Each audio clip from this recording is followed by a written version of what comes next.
Hi, my name is Arthur van der Wees and I am the Managing Director of Arthur's Legal Strategies and Systems in Amsterdam.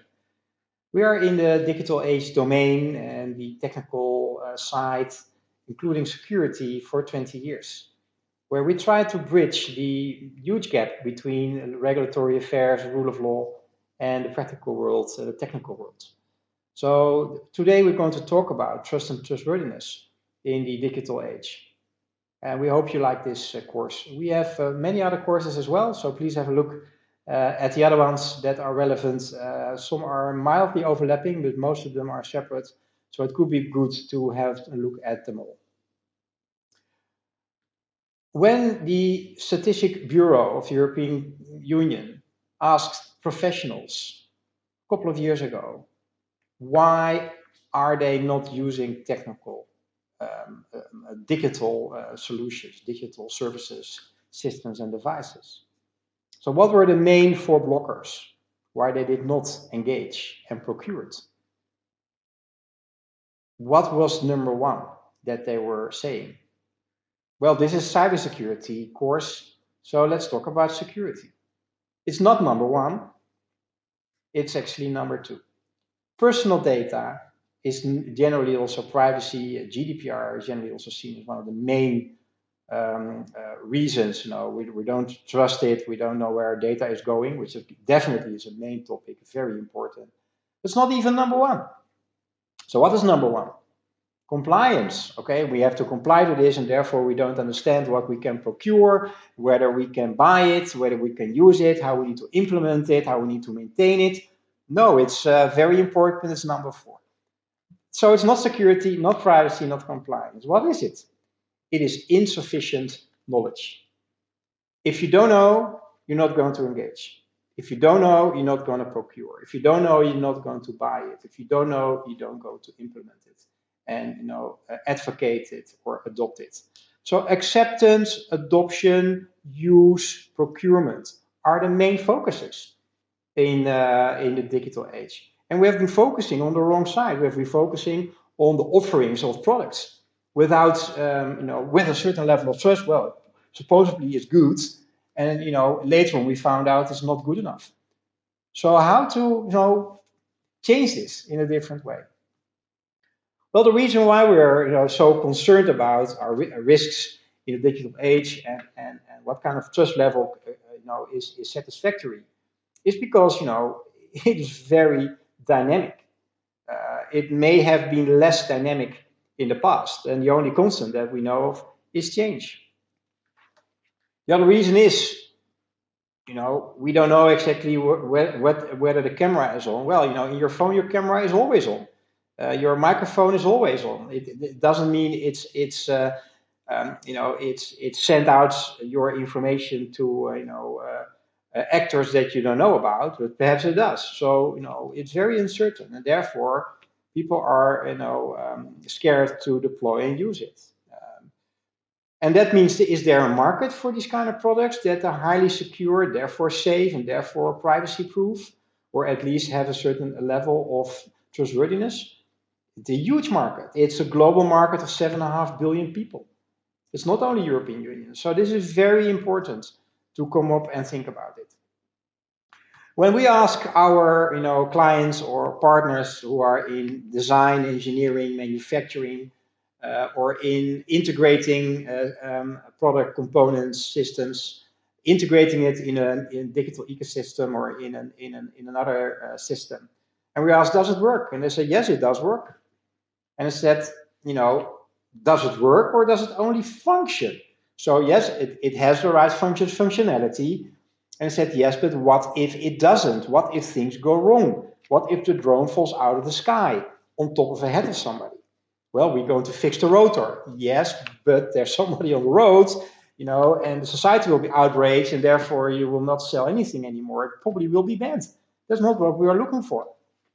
So the combination of functions and non-functions. Non-functions are security, privacy, safety, data management, portability, accountability, a huge amount of non-functionals that you need to take into account here. And these are the differentiators for success. You can say, well, it costs me extra money to take them into the product, Well, perhaps, but you know, you will not sell a lot if these are not in. So this is a major enabling for a trusted 21st century digital product, system, or service. We see the fault lines between privacy, security, and compliance, which we just talked about earlier, as the way, you know, to cater for a trustworthy society that is human-centric, you know, that has a huge market and economic benefit and the right impact. And with that, you know, we can build up for, you know, sustainability, for Green Deal, for all kinds of societal challenges that we have to encounter, where digital tooling may be, you know, an asset or an enabler to actually get it sorted and get it done.